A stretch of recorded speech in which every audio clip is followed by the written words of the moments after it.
नमस्कार बच्चों, जय श्री कृष्णा। स्वागत है आपका 8th साइंस क्लास में।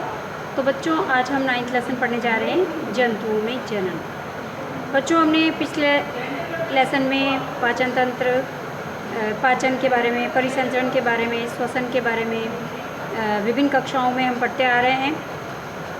तो बच्चों, आज हम पढ़ेंगे जनन के बारे में। जनन क्यों आवश्यक है? जनन जो है स्पीसीज़ की निरंतरता को बनाए रखने के लिए जनन की आवश्यकता होती है। तो बच्चों, हम इस लेसन के अंदर जनन के बारे में पढ़ेंगे। जनन कितने प्रकार के होते हैं, लैंगिक जनन, अलैंगिक जनन और मनुष्य में जनन की प्रक्रिया, निषेचन आदि के बारे में हम इस लेसन के अंदर अध्ययन करने जा रहे हैं। तो चलते हैं बच्चों टेक्स्ट बुक की ओर।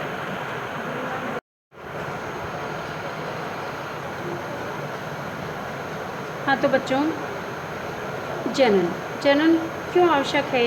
तो जनन की बात यदि हम करें तो जनन जो है जाति की निरंतरता को बनाए रखने के लिए जनन की आवश्यकता होती है, या फिर स्पीसीज़ की निरंतरता को बनाए रखने के लिए जनन की आवश्यकता होती है, या फिर हम कह सकते हैं कि जीवों में पीढ़ी दर पीढ़ी निरंतरता को जीवों की जो है पीढ़ी दर पीढ़ी निरंतरता को बनाए रखने के लिए जो है वो जनन की आवश्यकता होती है। इसीलिए जनन आवश्यक है। यदि हम जनन की बात करें तो जनन की प्रक्रिया दो प्रकार से संपन्न होती है। एक होता है लैंगिक जनन और एक होता है अलैंगिक जनन।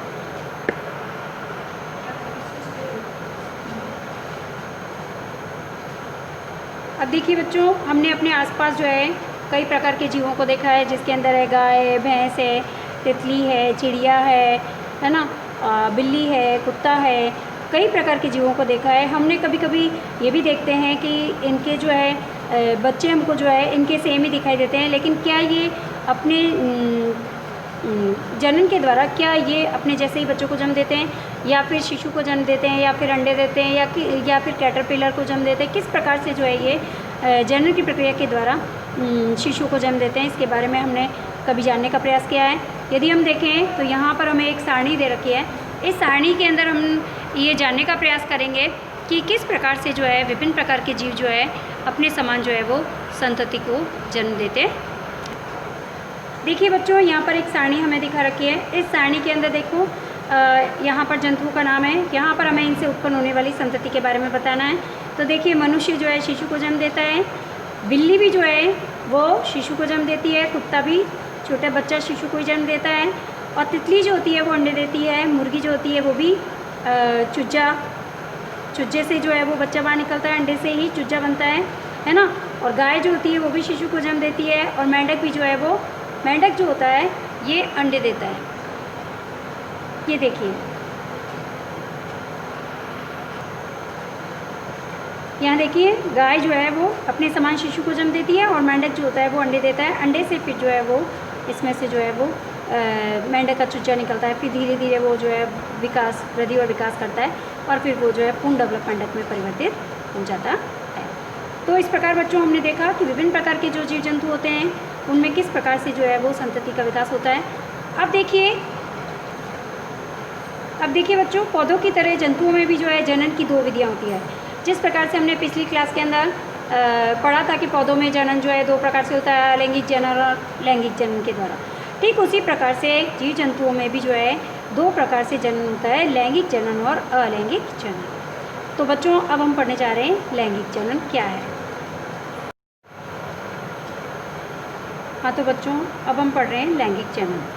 लैंगिक जनन क्या है? लैंगिक जनन की यदि हम बात करें तो पौधों के अंदर हमने पिछली क्लास में पढ़ा था, लैंगिक जनन के अंदर जो है पुष्प के पुंकेश्वर से जो है परागकोश से परागकण निकलते हैं, और ये परागकण जो होते हैं विभिन्न विधियों के द्वारा स्त्री केशर पर पहुँचते हैं, फिर ये परागनली बनाते हैं, है ना, और फिर ये अंडाशय तक पहुँचते हैं परागनली के द्वारा, और फिर नर और मादा युग्मक आपस में मिलते हैं, जिससे इस प्रक्रिया को निषेचन की प्रक्रिया कहते हैं, और इसके द्वारा युग्मनस का निर्माण होता है, और फिर जाकर जो है नए जो है वो फल बनता है, और फल से फिर बीज बनते हैं, और फिर नए पादप का विकास होता है। पौधों में तो हमने लैंगिक जनन इस प्रकार से पढ़ा कि नर और मादा युग्मक के मिलने से जो है की प्रक्रिया को निषेचन की प्रक्रिया कहते हैं, और इससे जो है वो लैंगिक जनन की प्रक्रिया संपन्न होती है। लेकिन यदि हम जीव जंतु और मनुष्यों की बात करें तो इनके अंदर जो है इनके अंदर भी जो है नर के अंदर जो है अलग जनन अंग पाए जाते हैं इसके लिए, और स्त्रियों के अंदर भी जो है अलग जनन अंग पाए जाते हैं, है ना, और उनसे विभिन्न प्रकार के जो है वो एंजाइम भी स्रावित होते हैं, है ना। अब यहाँ पर जीव जंतुओं में मनुष्यों की यदि हम बात करें तो नर के अंदर जो नर जनन अंग होता है या फिर जिसे नर जननांग कहते हैं, नर जननांग से जो है वृषण से शुक्राणु बनते हैं और ये शुक्राणु जो होते हैं वो माता के गर्भाशय तक पहुँचते हैं और गर्भाशय जो होता है उसके अंदर जो है वो अंडाशय होते हैं। अंडाशय जो होते हैं वो अंडाणु बनाते हैं, डिम्ब बनाते हैं। ये शुक्राणु जो होते हैं फिर अंडाशय के अंदर गर्भाशय के अंदर ये अंडाणु से मिलता है और अंडाणु और शुक्राणु दोनों मिल कर के और फिर युग्मनस बनाते हैं और इस युग्मनस के बनने से फिर जो है कोशिकाओं का विभाजन निरंतर होता रहता है इसके अंदर, जिससे उत्तक बनते हैं, अंग बनते हैं, तंत्र बनते हैं और एक न्यूबॉर्न बेबी का विकास होता है। तो इस प्रक्रिया को हम क्या कहते हैं? लैंगिक जनन कहते हैं, है ना। तो अब हम लैंगिक जनन हमें समझ में आया। तो सबसे पहले इसके लिए हम जो है मानव नर जननांग के बारे में हम जानेंगे, तो उसका अध्ययन हम करने जा रहे हैं। तो चलते हैं हम मानव का नर जननांग क्या है। देखिए बच्चों, ये आप नर जननांग देख रहे हैं। नर जननांग इस प्रकार का होता है। देखिए इसके अंदर एक जोड़ी वृषण आपको दिखाई दे रहे हैं। ये जो वृषण होते हैं इन्हीं के अंदर जो है वो शुक्राणु बनते हैं और ये लाखों की संख्या में असंख्य जो है वो शुक्राणु का निर्माण करते हैं। कौन? वृषण। एक जोड़ी वृषण होते हैं। एक जोड़ी यहाँ पर देखो शुक्राणु नलिका आपको दिखाई दे रही है। दोनों वृषण जो है शुक्राणु नलिका से जुड़े हुए हैं, है ना। और ये शुक्राणु नलिका जो होती है ये आपकी जो है वृषण से जुड़ी हुई है। ये आप जो मध्य वाला भाग देख रहे हैं ये आपका शीशन वाला भाग है। अब हम कह सकते हैं कि इसके अंदर ये जो वृषण होता है ये शुक्राणुओं को बनाता है, शुक्राणु इसमें बनते हैं। अब ये शुक्राणु की यदि हम संरचना देखें तो शुक्राणु जो होता है ये भी होते तो बहुत ही असंख्य और छोटे छोटे, ये बिल्कुल सूक्ष्म होते हैं, इनको माइक्रोस्कोप की सहायता से देख सकते हैं। लेकिन यदि हम शुक्राणु की संरचना देखें तो शुक्राणु जो होते हैं कुछ इस तरीके के होते हैं जो कि हम अब देखने जा रहे हैं। देखिए बच्चों, ये शुक्राणु की संरचना इस प्रकार की होती है। माइक्रोस्कोप से देखने पर हमको शुक्राणु इस प्रकार का दिखाई देता है। तो शुक्राणु को यदि हम देखें तो ये भी एक एकल कोशिका का ही बना होता है। शुक्राणु जो होता है इसके 3 भाग होते हैं बच्चों। देखो जैसे आपको दिख रहे हैं चित्र में, यहाँ पर देखो ये इसका सिर वाला भाग है, ये इसका सिर के नीचे वाला जो भाग है ये मध्य भाग कहलाता है और पीछे का जो भाग है ये वाला भाग जो है जो इसको तैरने में मदद करता है, इसे हम कहते हैं पूंछ, है ना। तो इस पूंछ की सहायता से ही वो तैर करके अंडाणु तक पहुँचता है, डिम्ब तक पहुँचता है और फिर जा कर के निषेचन की प्रक्रिया संपन्न होती है। तो इस प्रकार के असंख्य शुक्राणु जो होते हैं वो वृषण के अंदर बनते हैं। तो प्रश्न आता है कि वृषण जो होते हैं, मानव का जो नर जननांग होता है इसके अंदर वृषण की संख्या कितनी होती है? तो 2 होते हैं वृषण, एक जोड़ी होते हैं और इसके अंदर असंख्य संख्या में जो है शुक्राणु का निर्माण होता है और यही शुक्राणु जो होते हैं वो अंडाणु से मिलकर के युग्मनस बनाते हैं। अब देखिए एक बार आपकी बुक को रीड करते हैं क्या कह रही है।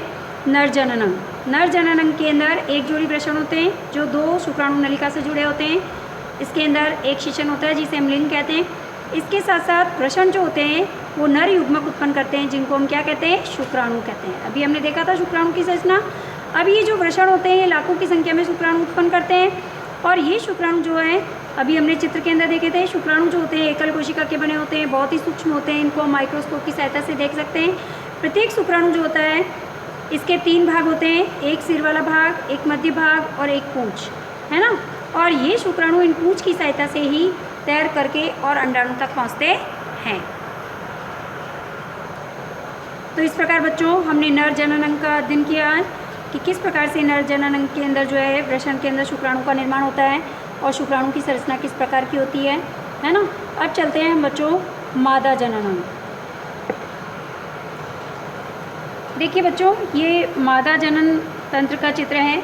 मादा जननांग की यदि हम बात करें तो मादा जननांगों में एक जोड़ी अंडाशय ये आपको दिखाई दे रहे हैं। देखो एक जोड़ी, एक और ये 2, यानी कि 2 अंडाशय होते हैं, एक जोड़ी अंडाशय होते हैं और एक जोड़ी ये अंडाशय जो होते हैं वो अंडवाहिनी से जुड़े हुए हैं। देख लो आपको दिख रहे हैं अंडवाहिनी से जुड़े हुए हैं, दोनों अंडाशय जुड़े हुए। अब ये अंडवाहिनी जो है कहाँ खुल रही है? देखो गर्भाशय के अंदर खुल रही है ना। और यहीं पर गर्भाशय के अंदर ही शुक्राणु जो होते हैं वो अंडाणु से मिलते हैं। अब क्या होता है कि ये जो अंडाशय होते हैं ये अंडाशय ही जो है डिम्ब बनाते हैं, अंडाणु बनाते हैं, है ना। और ये अंडाणु जो होते हैं ये अंडवाहिनी से होकर के और गर्भाशय में पहुंचते हैं और गर्भाशय के अंदर जो होते हैं ये शुक्राणु से मिलते हैं और फिर यहाँ पर अंडाणु और शुक्राणु आपस में मिल करके और युग्नज बनाते हैं। और ये युग्नज जो होता है इसकी कोशिकाएं फिर निरंतर विभाजित होती रहती है और विभाजित होकर के और ये युग्नज का निर्माण करती है और युग्नज से फिर भ्रूण बनता है, भ्रूण से फिर जो है वो न्यूबॉर्न बेबी का विकास होता है ना। तो इस प्रकार से मानव के अंदर मादा जो जननांग है वो इस प्रकार का होता है ना। तो प्रश्न आता है, अक्सर पूछा जाता है आपको कि मादा जनन तंत्र का चित्र बनाइए और उसकी संरचना को समझाइए। तो हम बना सकते हैं चित्र और समझा सकते हैं कि एक जोड़ी अंडाशय, एक जोड़ी अंडवाहिनी, एक गर्भाशय होता है ना।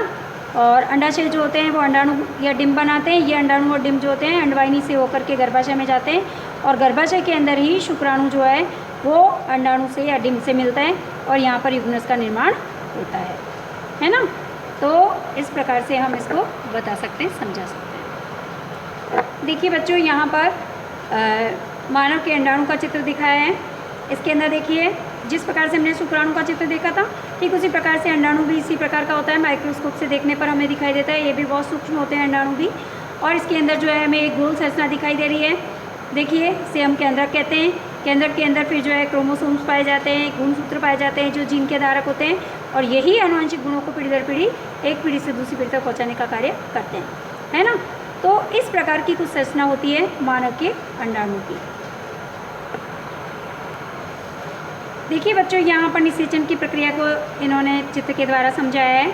देखो ये है अंडाणु, जो गोल भाग आपको दिखाई दे रहा है ये अंडाणु है जो कि जो है अंडवाहिनी से होकर अंडाशय में बनता है और अंडवाहिनी से होकर गर्भाशय में आया है। अब देखो गर्भाशय के अंदर यहाँ पर जो है ये शुक्राणु भी आए। शुक्राणु देखो इनकी लंबी पूँछ है, पूँछ की सहायता से तैरकर ये अंडाणु में प्रवेश कर रहे हैं, है ना। और जब ये अंडाणु में प्रवेश करते हैं तो अंडाणु और शुक्राणु आपस में दोनों मिलेंगे और जब ये दोनों मिलते हैं तो इनके मिलने की जो प्रक्रिया है, इनके संलयन को ही हम क्या कहते हैं, संलयन यानी मिलना, और इनके संलयन की प्रक्रिया को हम क्या कहते हैं, निषेचन कहते हैं। क्या कहते हैं, निषेचन। तो अंडाणु और शुक्राणु के संलयन की प्रक्रिया को निषेचन कहते हैं। तो निषेचन की प्रक्रिया को यहाँ पर दर्शाया गया है। अब देखिए आगे, अब देखिए बच्चों, यहाँ पर जो है अभी हमने ऊपर निषेचन देखा था। निषेचन के बाद जब अंडाणु शुक्राणु आपस में मिल गए दोनों के केंद्रक, तो ये संलित केंद्रक है दोनों के, अंडाणु और शुक्राणु दोनों के। तो इससे क्या बन गया, अब एकल संरचना बन गई। इसको हम क्या कहते हैं, युग्नज कहते हैं। क्या कहते हैं, युग्नज कहते हैं। और इस प्रकार से ये युग्नज जो होता है इसी की कोशिकाएं फिर विभाजित होती रहती है और विभाजित होकर के और ये भ्रूण का निर्माण करती है ना। फिर धीरे धीरे जो है वो शिशु का विकास होता है 9 महीने के अंदर जा कर के, है ना। तो इस प्रकार से ये जो है वो प्रक्रिया संपन्न होती है, जनन की प्रक्रिया संपन्न होती है। हाँ देखिए बच्चों, बुक क्या कह रही है, बुक किस प्रकार से हमको निषेचन समझाइए, देखते हैं। तो देखो, जनन का वह प्रक्रम, पहला प्रक्रम जो होता है जिसके अंदर शुक्राणु और अंडाणु का संलयन होता है और जब शुक्राणु अंडाणु के संपर्क में आता है, कहाँ पर आता है, गर्भाशय में आता है। और जब एक शुक्राणु जो होता है सिर्फ एक अंडाणु के साथ ही संलयित होता है, मिलता है। तो जब शुक्राणु अंडाणु का जो संलयन की प्रक्रिया है उसको क्या कहते हैं, निषेचन कहते हैं। बुक भी यही कह रही है। अब देखो, निषेचन के समय शुक्राणु और अंडाणु जो होते हैं वो संलयित होकर एक हो जाते हैं और इससे क्या बन जाता है, युग्नज बन जाता है। क्या बनता है, युग्नज का निर्माण होता है। अब देखिए बच्चों, ये जो युग्नज होता है, यदि हम देखें तो निषेचन की प्रक्रिया के अंदर जो माँ होती है उससे अंडाणु और नर से शुक्राणु मिलते हैं, है ना। नई संतति जो इससे बनती है, युग्नज से जो न्यूबॉर्न बेबी का विकास होता है उसके अंदर माता और पिता की जो है वंशानुगत गुण जो है उनके अंदर हमें दिखाई देते हैं, है ना। कुछ गुण जो होते हैं माता पिता के बच्चों के अंदर हमें दिखाई देते हैं। तो निषेचन की जो प्रक्रिया होती है बच्चों, ये भी 2 प्रकार की होती है। एक होता है आंतरिक निषेचन और एक होता है बाह्य निषेचन। देखिए, निषेचन की वह प्रक्रिया जो मादा के शरीर के अंदर होती है उसे हम क्या कहते हैं, आंतरिक निषेचन कहते हैं। जैसे कि मनुष्यों में है, जीव जंतुओं में है, गाय है, मुर्गी है, इन सभी में जो है हमें आंतरिक निषेचन देखने को मिलता है। समझ में आया।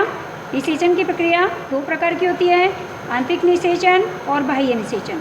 आंतरिक निषेचन की प्रक्रिया, निषेचन की वह प्रक्रिया जो मादा के शरीर के अंदर होती है उसे हम क्या कहते हैं, आंतरिक निषेचन कहते हैं। फॉर एग्जाम्पल, मनुष्यों में और जीव जंतुओं के अंदर, मुर्गियों के अंदर हमें आंतरिक निषेचन की प्रक्रियाएँ देखने को मिलती है। तो बच्चों, आज हमारी क्लास यहीं कंप्लीट होगी। धन्यवाद बच्चों। जय श्री कृष्णा। नेक्स्ट टॉपिक हम नेक्स्ट क्लास के अंदर पढ़ेंगे।